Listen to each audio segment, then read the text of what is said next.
झुकती चूल. तर पहा कविता अशी आहे.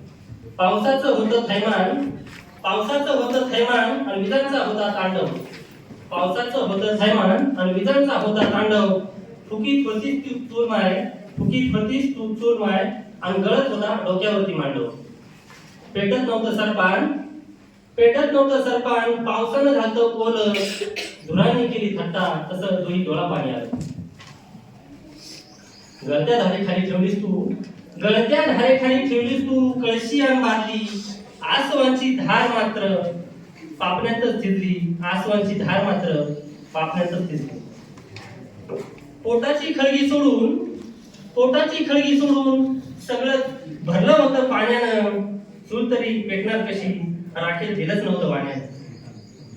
चुलीवर शिजवायच्या कण्या. पहा दारिद्र्य कसं असतं, जे स्वतः मी अनुभवलेलं आहे. ही एक कल्पना आहे, तर एक कविता आहे, एक वास्तव आहे आणि ती मी खूप वर्षानंतर तुम्हाला सादर करत आहे. चुलीवर शिजवायच्या कण्या मुकाट्यानं भिजत होत्या, चुलीवर शिजवायच्या कण्या मुकाट्यानं भिजत होत्या आणि गरिबीच्या काळोखात त्या विह्यापरी झिजत होत्या.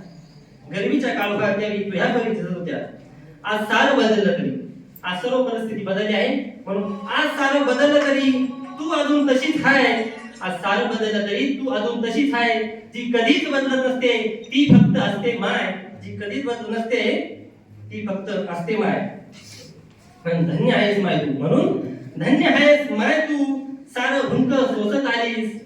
धन्य आहेस माय तू, सारं हुंक सोसत आलीस आणि धुकत्या चुलीशी लढता लढता लेकरांसाठी धुपत गेलीस. धुकत्या चुलीशी लढता लढता लेकरांसाठी धुपत गेलीस. धन्यवाद.